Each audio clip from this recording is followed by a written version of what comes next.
जय जिनेन्द्र दीदी। मेरा एक क्वेश्चन है सविकल्प और निर्विकल्प के बारे में। तो हम्म। जो सविकल्प है वो बुद्धिपूर्वक चलते हैं विकल्प स्वरूप के। और जैसे जैसे वो विकल्प चलते हैं और धीरे धीरे वो कम होते हैं या फिनिश हो जाते हैं। हम्म। फिर वो जो बाद में जो निर्विकल्प अवस्था है, तो वहां पे अबुद्धिपूर्वक भी वो विकल्प आते हैं। हम्म। तो फिर वो विकल्प और पूर्व में जो विकल्प चल रहे थे, तो उन दोनों में अपना जो निर्विकल्प में जो विकल्प हो रहे उसमें तो अपना बस है नहीं कि वो अपने स्वयं से नहीं हो रहे, वो अपने आप हो रहे हैं। तो फिर वो विकल्प अपने जो अनुभव है, आत्मानुभूति है, उसमें बाधक है या उसका थोड़ा आप मुझे एक्सप्लेन करें। पहले हमें विकल्प शब्द का अर्थ समझना पड़ेगा, क्योंकि यहाँ पे बहुत बड़ा कंफ्यूजन है। एक जो एक गे से दूसरे गे पे उपयोग जाता है, और जो चंचलता होती है उपयोग में, जो ये मन की क्रिया होती है, थॉट प्रोसेस, उसको भी विकल्प बोलते हैं। कैसे विकल्प? जैसे कि यदि आप शांति से बैठे हो, तो क्या आप अपने मन में खुद से बातें करते हो?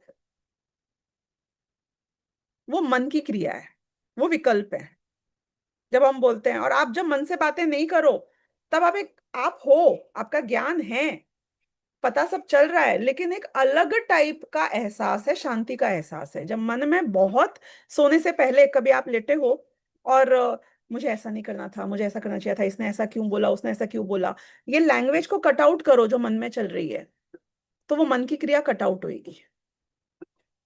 ये विकल्पों की बात कर रहे हैं, जो विकल्पों को हमें छोड़ना है।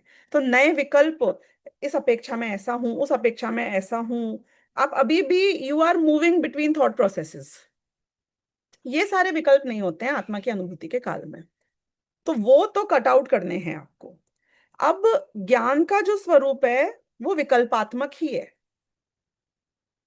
दर्शन निर्विकल्प होता है, ज्ञान विकल्पात्मक होता है। ये विकल्प का अर्थ वो विकल्प का अर्थ नहीं है। तो इन दोनों को आपको बहुत डिफरेंटली समझना पड़ेगा। ये टोटली दोनों अलग दुनिया की बातें हैं। वो विकल्प था रेस्टलेसनेस वाला, मन की चंचलता वाला, एक गेस से दूसरे गेस पे हॉप स्किप एंड जंप कर रहे हो, वो छोड़ दो अभी आप। ज्ञान का स्वरूप जो विकल्पात्मक है, यानी कि ज्ञान डिटेल स्व पर का भेद करके जानता है, ज्ञान स्व पर प्रकाशक है। और ज्ञान में जब एकाकार होना है, तो ज्ञान के स्वभाव का अतिक्रम करके तो एकाकार होगा नहीं। यानी ज्ञान का स्वरूप ही विकल्पात्मक है, तो विकल्पात्मक ही होगी ना आत्मा की अनुभूति। तो निर्विकल्प नहीं होती आत्मा की अनुभूति। कौन सी अपेक्षा? कि ज्ञान का स्वरूप विकल्पात्मक है और ज्ञान शून्य नहीं होता है, ज्ञान का स्वपर प्रकाशक पना शून्य नहीं होता है। अब क्षयोपशम ज्ञानियों के, यानी हमारी बात कर रहे हैं, केवल ज्ञानियों पे प्लीज मत अप्लाई करना। हमारे क्षयोपशम ज्ञान में एक समय में एक चीज को फोकस करते हैं, बाकी की चीज बैकग्राउंड में होती है। होती है, वापस बोल रही हूं, होती है, लेकिन उस पर फोकस नहीं होता है। तो स्वपर प्रकाशक यदि ज्ञान का जो विकल्पात्मक स्वभाव है, विकल्पात्मक स्वभाव है यानी कि स्व और पर को दोनों को प्रकाशित करता है, इसे ही विकल्पात्मक स्वभाव कहते हैं। Did you understand what I just said?